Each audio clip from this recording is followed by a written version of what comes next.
Iran has supplied Ansar Allah, also known as the Houthis, with technical expertise and know-how. A spokesman for the Iranian Armed Forces, Brigadier General Abul Fazl Sheikhahi, said on September the 22nd.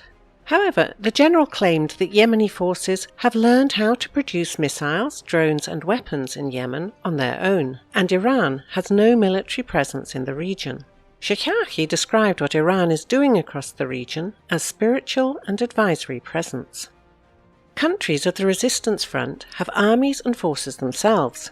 We provide them with advisory help. In order to share our experience with the people of Syria, Iraq, Lebanon and Yemen, our skilled forces go there and assist them. But this is the people and armies of these countries who stand against the enemies in practice, the general stated.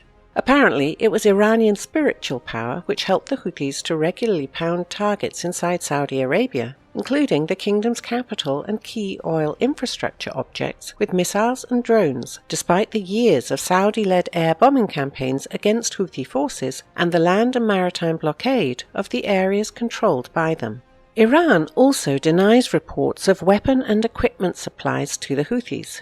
This means missile components must have appeared in the Houthis' hands and their missile and combat drone arsenal been expanded thanks to some unrevealed technological breakthrough behind the scenes.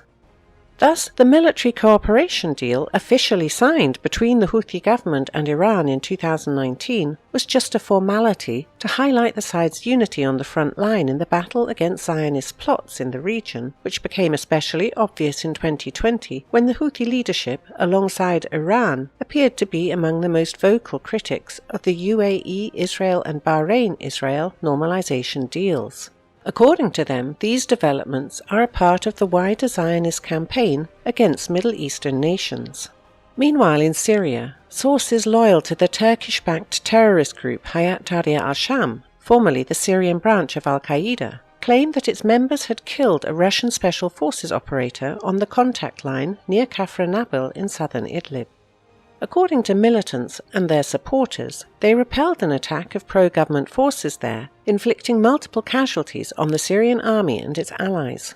Photos showing the equipment of the alleged Russian Special Forces operator were also released by the Hayat Tahrir al-Sham media wing. Pro-government sources did not report any notable clashes in the area last night or active operations involving Russian units there.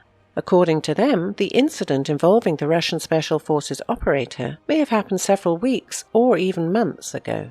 Hayat Tahrir al-Sham and their Turkish sponsors probably opted to use the obtained photos as propaganda to create a media victory in September to compensate for the losses and destruction caused by the Russian bombing campaign against the terrorist infrastructure in Idlib. Details of the incident and the fate of the alleged Russian Special Forces operator involved in it remain unclear. In general, the Russian Defense Ministry reports all casualties among Russian service members deployed. Further, the militants did not show the body of the supposedly killed fighter. Therefore, if the incident really did take place, the Russian soldier most likely received injuries and was then evacuated. Meanwhile, the Russian aerospace forces continued bombing terrorist infrastructure in the Idlib region. Therefore, al-Qaeda and its Turkish sponsors are forced to console themselves with media victories.